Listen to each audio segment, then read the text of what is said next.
a frosty cold night, November 12th, 1993, an event went down in an arena in Denver, Colorado. It was the birth of mixed martial arts in the United States. It was an 8-man tournament that they called the Ultimate Fighting Championship. Nobody knew it at the time, but this day would change martial arts and fighting as the world knew it forever. One family was responsible for this drastic change.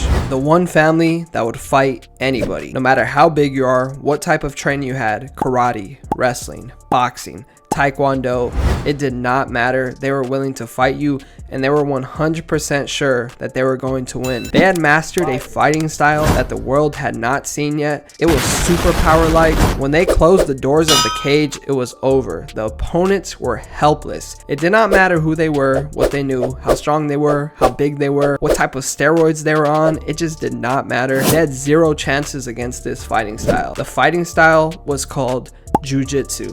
Royce Gracie was the one representing the family and the martial art. He was smaller than anyone in the tournament at 175 pounds, going against guys twice his size, jacked, juiced up, and looking like straight brawlers. The fighters participating in the tournament were Gerard Gordeau, a kickboxer, Taylor Tooley, who was a sumo wrestler, Kevin Rozier, a kickboxer, Zane Frazier, who practiced Kenpo karate, Royce Gracie, who was the Brazilian Jiu Jitsu artist, Art Jimerson, who was a boxer, Ken Shamrock, who was a wrestler, and Patrick Smith, who was a 3rd degree black belt in Taekwondo. The tournament was straight brutal. 2 fighters locked in a cage trying to kill each other for $50,000, which was the tournament winner prize. Person who came in 2nd place won 15 grand and everyone else won $8 grand for participating. Like I said, this tournament was straight brutal. If Mortal Kombat was ever brought to life, this right here, this was it.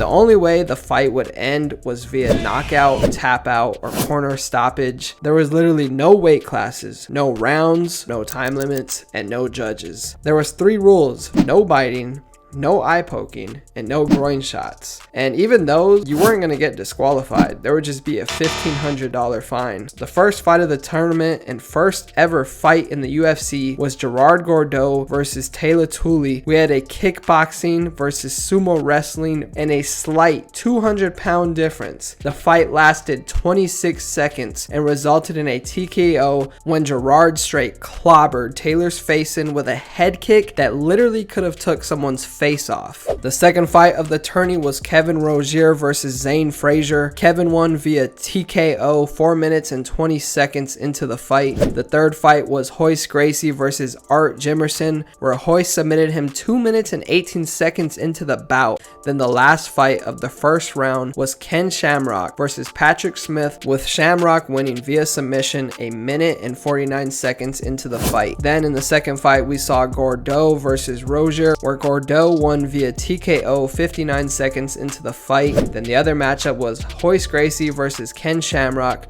where Royce tapped him in about the same amount of time, 57 seconds into the fight. Then came the final duel for the big cash prize, 50 racks, $50,000. It was a tall, skilled kickboxer, 6'5", Gerard Gordeau versus the unknown fighting style from the skinny fella, Royce Gracie. The championship showdown of UFC 1 resulted in Royce Gracie defeating Gerard Gordeau via submission, of course, in 1 minute and 40 seconds to win the whole tournament and take home the $50,000 prize. This was a pivotal moment in martial arts. The world witnessed a smaller, skinnier guy go through 3 different absolute beasts that were straight killers, and he did it with complete ease, finishing all of his opponents in less than 2 minutes and 20 seconds. It was so shocking that it sparked many conspiracies that this whole event was rigged, that it was just a brilliant way to market the martial art of jiu-jitsu and make the Gracie family filthy rich, which is still brought up to this day. Even one of the commentators of UFC 1 was seen in a recent video where he talked about it being rigged and was just a big money grab. Brazilian Jiu Jitsu was a serious threat to fighters that don't have any training on the ground, and it was clear as day that if you wanted to be a great mixed martial art fighter, you needed to develop some Jiu Jitsu to at least be able to defend yourself. Royce Gracie was doing whatever he wanted to these fighters, and it was clear that size did not matter in this fighting style. It was based off of pure technique.